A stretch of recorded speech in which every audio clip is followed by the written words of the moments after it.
My telephone rang. This was just 3 weeks ago. It was my 90-year-old Aunt B, my mother's baby sister, and the last surviving of the generations behind me. Hi, baby! She always greeted me that way. Do you have some time to hear some stories about my life?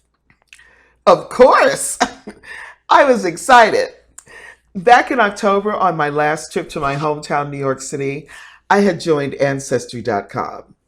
Only because they had bombarded me with emails, and I can't resist a good sale. But I was a little curious about family history. I mean, these were things that my parents had never talked about, and I had never asked.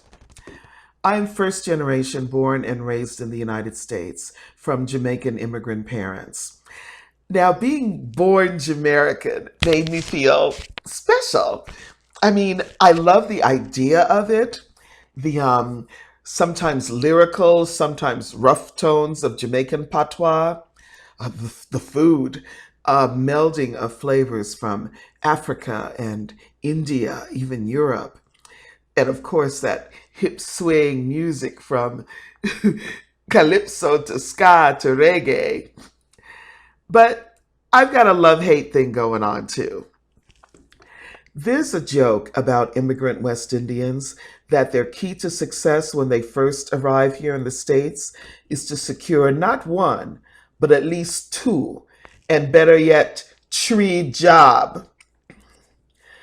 And for their children, like me, my brother, my cousins, we carry the weight of being measured by securing not just one, but at least two, better yet, three academic degree. You know, in therapy and in my writing, I'm always asked to go deeper.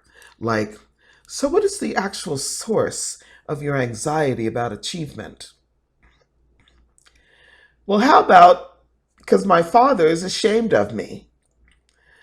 I mean, I did okay for myself, but I didn't have the requisite MD or JD or PhD. And do you remember Mrs. Getson? My aunt's voice broke through my thoughts. Yes. Now, one of the documents I had found on Ancestry.com was a page from the 1940s, the phone directory of Greenwich, Connecticut, one of the wealthiest cities in the country. And it listed my grandfather as a butler at the address of a Mrs. Gibson. My mother and my aunt were listed too as employees. So, what was this? When I had quizzed my aunt about it back in October, all she would say was, I don't remember, or why do you want to know? Then with the pandemic, I haven't gotten back to New York to see her. So the fact that she was calling me, I mean, I had waited 9 months for this conversation. My aunt began to unfold her story.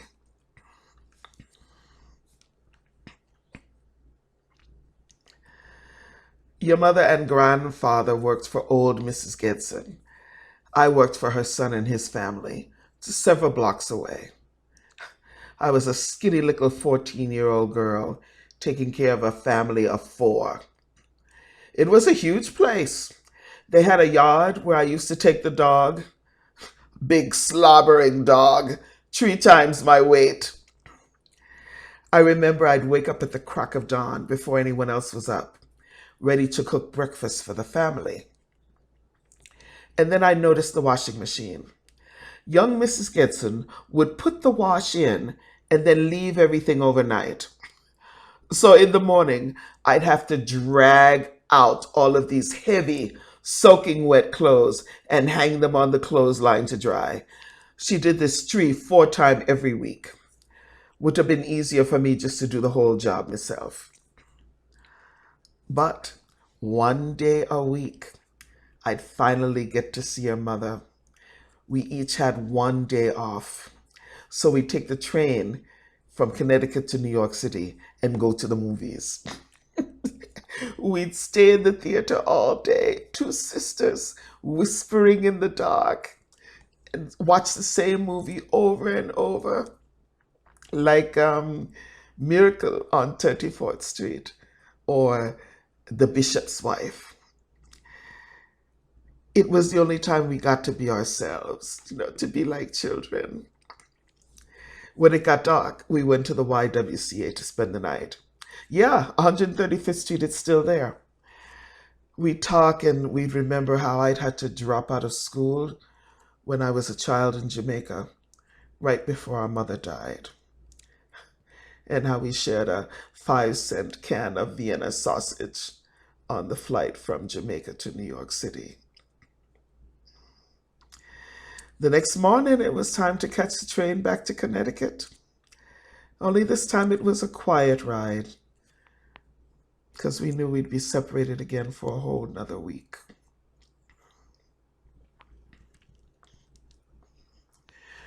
We were quiet for a minute, and then she asked again, "Do you remember Mrs. Getson?" "Oh, yeah, I told you already. Never mind, never mind."